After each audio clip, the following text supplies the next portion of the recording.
बिना सुजी मैदा चीनी दही बटर पेपर किंवा केक टिन यूज न करी एई पोड़ पिठा भला देखा जाउथिबा सुंदर केक को आज आमे बनै नबा। केवल 3 चामच रो अटा व्यवहार करी भीतर सॉफ्ट रही स्पंजी मध्य देखा जाउची। अल्प किछि खर्च रे बनेबा।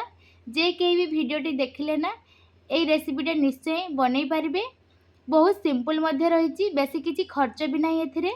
तो चलंतु आमे एई केक वीडियोटी देखि नबा। प्रथमे मु 3 चामच रो अटा नेइची, चामच रे एकदम पूरा पूरा नेइची। ता सहित नेइची गुटे गिनार गुड़ नेइची, पाउडर गुड़। घरे जो गुड़ रही था से गुड़ नहीं पारे, लिक्विड गुड़ हो कि खंड खंड जो गुड़ आसता है जो गुड़ हेले भी नेबे। एबे ताको आमे कढ़ाई रखी नबा मेल्ट होगा। डायरेक्ट आमे केक रे ना एई गुंड गुड़ दबानी, तो किसी समय ताको आमे लिक्विड टाइप रे करिकी आमे केक रो दे दबा। आमे अल्प किछि आमे पानी दे दबा, जेतिकी आमे गुड़ नेइचे सेतिकी परिमाण रे पानी दे दबा एवं ताको गुटे मिनिट पई कढ़ाई रे रखी नबा। एठी हमर गुड़ को पाग करबा नाही, केवल पानी रे मेल्ट होबार अछि। एबे अल्प किछि समय पर गुड़ आमर मेल्ट हो गलानी, तो ताको आमे बाहर को काढी नबा। गुड़ एठी मु 3 चामच रे नेइची ना, मिठार क्वांटिटी हिसाब रे गुड़ को कम बेसी करि परिबे। एबे गुड़ आमर एकदम लिक्विड टाइप रो हो गलानी, तो ताको आमे बाहर को काढी नबा एवं ठंडा हवा पई किछि समय आमे रखी नबा। किछि समय ठंडा हला परे ना ताको गुटे छाकनी रे छाणी की आमे जो अटा रखिथिले सेथिरे आमे ताको देई दबा। एठारे ना आपण माने चिन्ही नहीं पारबे, किंतु एही अटा केक रे सबले गुड़ नेबे। चिन्ही द्वारा एते कलर भल आसी न थाए एवं गुड़ द्वारा तार कलर देखिबा को लाली होई थाए, सुंदर देखा थाए। तो ये आम गुड़ सबको देदेले अटारे भल कि गोलई नबा। एबे देखा जाउची ना आहुरी किछि मध्य लागिबो, एकदम गाढ़ हेइची। तो आम एबे किछि आम पानी दे दबा किंबा क्षीर दे दबा। मैं क्षीर को दउची, तो क्षीर पसंद न कले पानी मध्य दे पारिबे, किंतु क्षीर देले टिके अधिक टेस्ट भल लागिबो।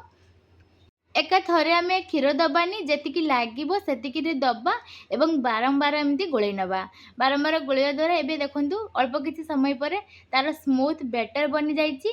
तो एबे लागुची अल्प किछि लागिबो क्षीर, किंतु एबे आमे दबानी। जेहेतु गोटे चामच मापेर आमे तेल दबा। तेल देई साला परे भल भाबरे ताको गोळेई नबा। जदि लागिबो क्षीर तो आमे दबा, नहने क्षीर को आमे अवॉइड करबा। एबे गोटे चामच रिफाइन ऑयल को दे देली, किबा या जगह घिओ भी थिले घिओ दे पारिबे। एबे सेही तेल एवं बैटर को भल भाबरे गोळेई नबा, जेमिति कि तेल तादरे भल भाबरे मिसी जाए। एबे तेल हमर ऊपर देखा जाउची ना, तो ताकू किछि समय एमती लगातार गोळेई नबा, तो तेल एकदम मिलई जिवो। किछि समय लगातार फेंटिबा द्वारा तेल आमर बैटर रे एकदम मिसी जाइछि, गोटे स्मूथ बैटर भाव रेडी हो जाइछि। तार कलर मध्य चेंज हो जाइछि। एबे केक को टिके आमे फुलिबा पई गोटे चामच रो खाइबा सोडा को देई दबा। साधारणतः खाइबा सोडा एवं बेकिंग सोडा दुईटा दिया जाए, किंतु खाइबा सोडा केवल यूज करके मध्य आपण माने एई केक टी बनै पारबे। एबे हम अल्प किछि टूटी फूटी रखिथिले ताको मध्य देई दबा। ता जगह रे काजू हो किंबा बादाम हो ताको मध्य देई पारिबे। ए घर बना हुआ टूटी फूटी जाको मु निजे बनैछि। एबे भल भाबरे ताको भल के गोळेई नबा चारिपटू एवं 10 रु 15 मिनिट पई गुटे ढंकुणी देई ताको किछ समय रेस्ट पई रखि देबा। जेहेतु आमे खाइबा सोडा देइछे, तो हमर बैटर टिके फुलिबा पई ताको ढंकुणी दे देबा। एठी मु नेइछि गुटे पतिला, पुराना पतिला नेइछि। एई पतिला रे ही मु एई केक टाको बनेइबी। आपनक पाखरे जदि केक टिन नाही, ए जदि सस्पेन भी थिबो घरे ना, तो सस्पेन रे किबा एई पतिला रे बनेइ पारिबे। तो सस्पेन एठी बहुत छोट पड़ी जिवो ना, तो एई मु पतिला रे बनौछि। अल्प किछि मु हेतरे तेल देई दउछि। रिफाइन तेल मु देइछि, ताको भल भाबरे आमे भल से गोळेई नबा।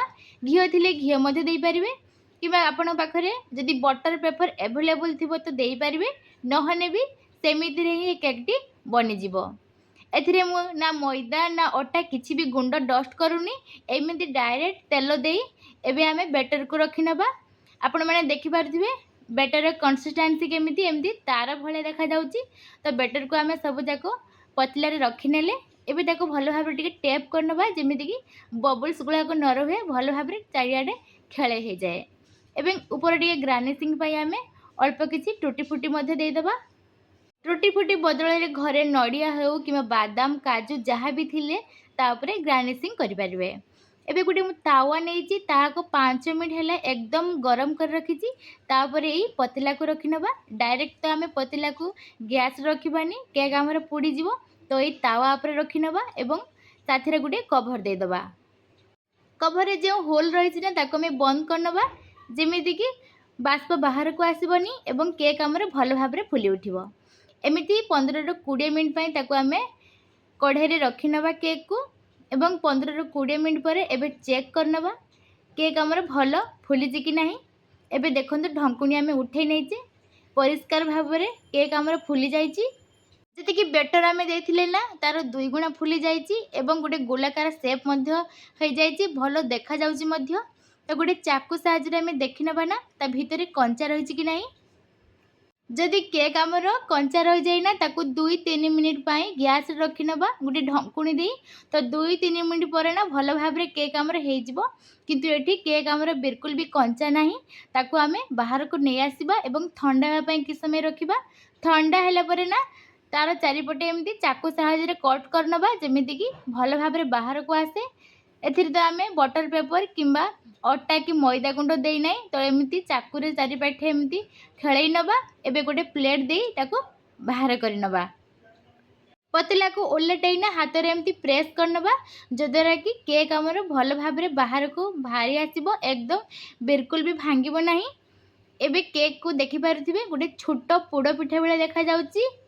गुड़ देथिबा जोगुना तार कलर मध्य केते सुंदर देखा जाउची। तार साइड मध्य भल भाव में फुली जाइची स्पंजी मध्य देखा जाउची।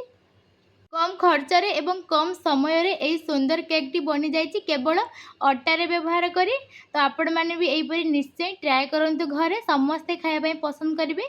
छुआ माने तो निहाती भाव में पसंद करिवे।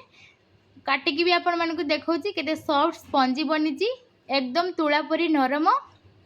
आसुथिबा एई रजरे ना घरे निश्चय भाव ट्राए करंतु कम समय रे एवं कम खर्चरे बनिबो समस्ते मध्य खाइबा को पसंद करिवे।